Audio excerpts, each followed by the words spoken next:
What's going on, guys? It's Tom. I'm back with another video. And in this video, I wanted to discuss a few things that are pretty important. Some of it is banking information, right? And also some passport and visa info. Now, recently, I just had to renew my passport, my U.S. passport, and I did it while I was here in the Philippines living. And I did it all by through the mail, you know. Well, now the at least for U.S. passports, the U.S. Embassy is allowing certain people to renew online their passports. Okay, but it does say that you have to be like a resident of the U.S. Now, so if you have a U.S. address still, right, you could probably do this. You might be able to actually do this. And it's the same, it takes the same amount of time. It takes like 2 months, right? And I think you have to have gotten your current passport between 2009 and I think 2015, I believe. Um, which is kind of weird. I don't know why it has to be between those years, you know. Uh, but anyway, I guess they don't want your passport to have been expired for too long. You know what I mean? Like more than 5 years or whatever. Because if right now it's obviously 2024. So if your passport was originally gotten in 2009, you're like 5 years expired. So maybe they don't want more than that. To be more than 5 years of expired. Your last passport, right? And of course, if you still had a good one, it's still like it could still be good from like the end of 2014, right? Because they're good for 10 years. And that's the other stipulation. It has to be a tourist passport, it has to be a 10-year passport, you know, not anything else. Um, and then, like I said, all the way up to 15, which in other words, if you wanted to renew yours a little early, you didn't want to wait till the last minute, maybe yours expires in early 2015, right? 2025, like February, January, or something like that, and you want to renew it now, you can, you know. Um, like I said, if you have a U.S. address, you could still probably do this. However, they're going to mail it to that address, ultimately, right?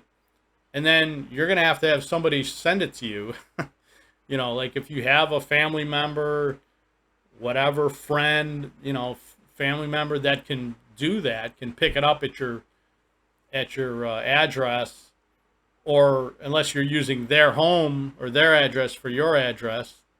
But either way, once they pick it up or receive it, they're gonna have to send it to you over here. So, although they could do that, LBC, because you could send things, you could send documents and such via LBC from the U.S. for very cheap, much cheaper than like DHL, FedEx, whatever. Okay, we're talking like less than $15. You can send documents, because I've done it, from Chicago, to here. It was actually less than $15. So anyway, but that's just something that they just changed. So prior to that, you could do it by mail, like what I just did. Um, Also wanted to add that you do have to get, like, in other words, I got my new passports, I got my SRV restamped, from the old one to the new one. But then I just found out, and I asked like several people this, a couple people from the PRA, and initially they were like, "Oh no, you don't have to do that." But then the guy who's in charge of restamping responded to my email, said, "Yeah, you have to go to the Bureau of Immigration for that, and you have to do it in person." So in other words, you can't. The PRA couldn't have done it for me. You have to do that in person, and you have to go to the main office. Which, luckily, I'm in the Manila area. So it's not like I have to fly here. To do this. So yeah, the main office is like an intramuros neighborhood of Manila. So no big hurry, but we're gonna do that probably within a month or two, before the year's up. That's for sure. And when we do, we'll probably just spend the day there. You know what I mean? Like, there's a lot of stuff to do around there. Fort Santiago's right close to there and stuff, which we've been to. I've been to there a couple times, but there's just some attractions that are not too far from there. So we'll make a day of it. But yeah, you definitely but now I think it doesn't cost anything. So the Bureau of Immigration, they won't charge me anything for it, and they'll transfer the last entry stamp into the Philippines, from my old passport, which would have been from 2022 when I first came here to live, you know. So, but it takes a couple hours, 1 to 2 hours. So, like I said, probably drop it off, maybe go somewhere, maybe even have lunch or something at that point, go somewhere, have lunch or something, and then come back and get it, and then go somewhere else, like in the area, But I just wanted to pass that along because I know previously I was kind of told some different things.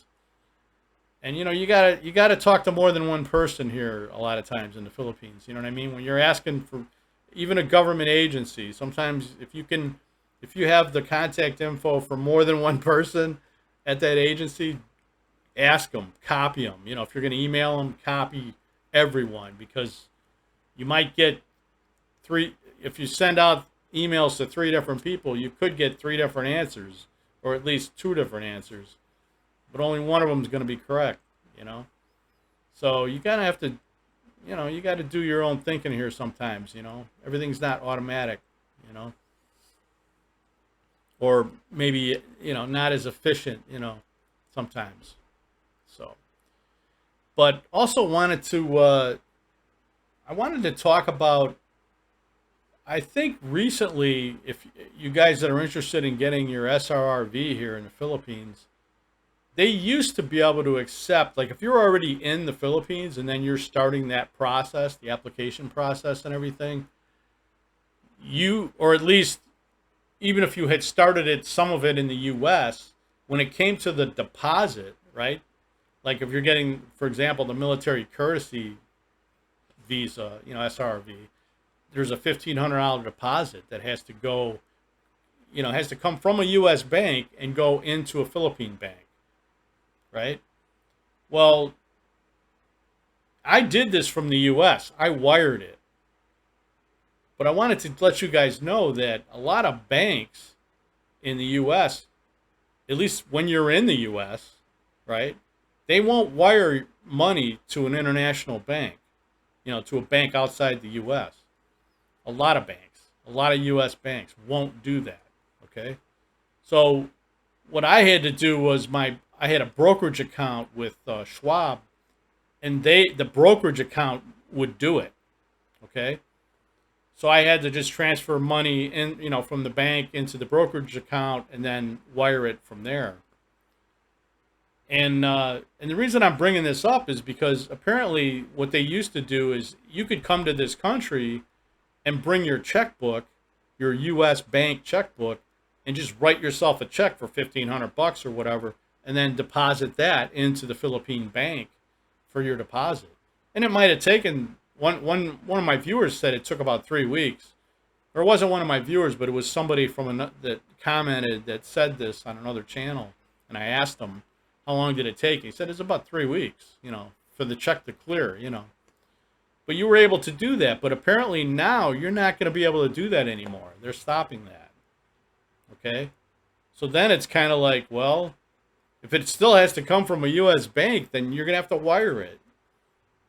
Now, I don't know if that's going to be any easier if you're here already, because if you're here already and you don't have, especially if you don't have a U.S. address or something, your banking situation could be, could be not good, like they could close your account, But so I'm just letting you guys know, because if you're in the U.S. and you want to, you're probably better off, but you might have to use a brokerage account. And whether it's Schwab or whether it's some other brokerage company that you may have an account with, You know, like I think Fidelity, right? I think they have a brokerage, and I don't know, maybe USAA might do it also. You know, but it's not going to be easy. It's not like, because I mean, I basically had two different banks in the U.S. and before I came here, and neither one of them would do it. The regular banks. So anyway, guys, just something to keep in mind. Um, because some things are easier to get for that visa when you're trying to go for that SRV. Some things are easier to get while you're still in the U.S. You know, like the FBI check or the police check or whatever you want to do is obviously going to be easier to do it when you're still in the U.S. Um, anyway, and then what else did I want to talk about? I think I mentioned that, and then the online passport. You know what? I don't know. Well, I'll talk about this briefly, but apparently one of the major visa agencies here, in the Philippines that helps a lot of expats get visas, right? And not just SRV visas, but other kinds of visas. Plus, they assist in just doing tourist visa extensions, right? Well, they got suspended, at least from the PRA website, or, so concerning SRVs, they're suspended, I think, until, I don't know, I think it was for about 3 months or something like that. So it might be till almost the end of the year.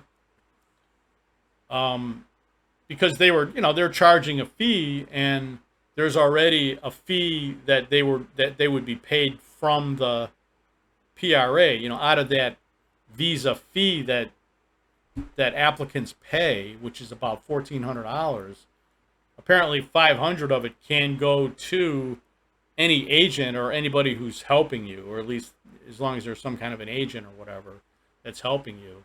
They get that $500 from like the PRA, right?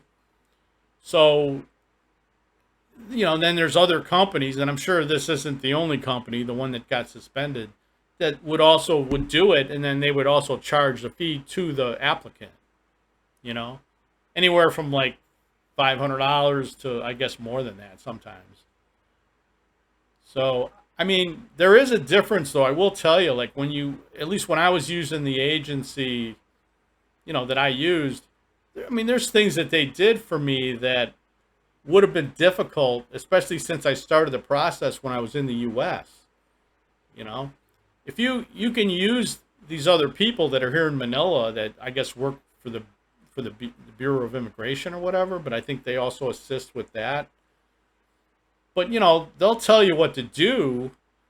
They'll give you a whole list of stuff like, yeah, you need this, and this, but you're probably going to be the one that has to do it. You know what I mean? Like, so if you don't mind doing it yourself, then yeah, you won't have to pay any extra fees or anything outside of the $1,400 standard fee that they charge.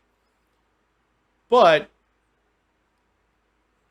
do you have that kind of time or whatever? You know what I mean? Like, do you have the ability to be able to do all that stuff and run around and do a lot of the stuff yourself? That's the question, right?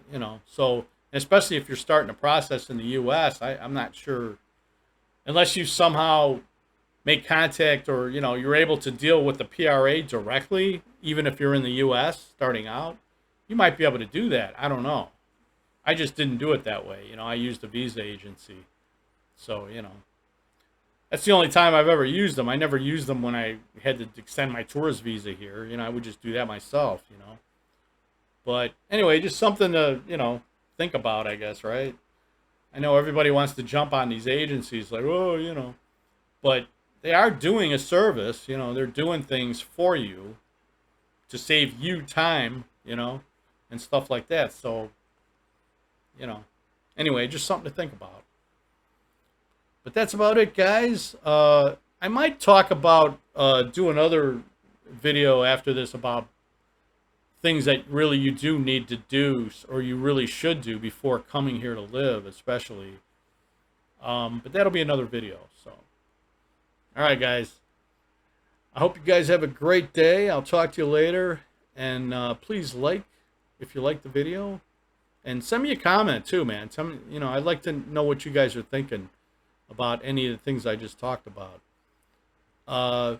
And that's a bit. And you could share the video too if you know anybody who would like to see it, who might be interested in this information. Don't hesitate. And hit that like button, dudes. All right, man. I'll see you guys later. Take it easy.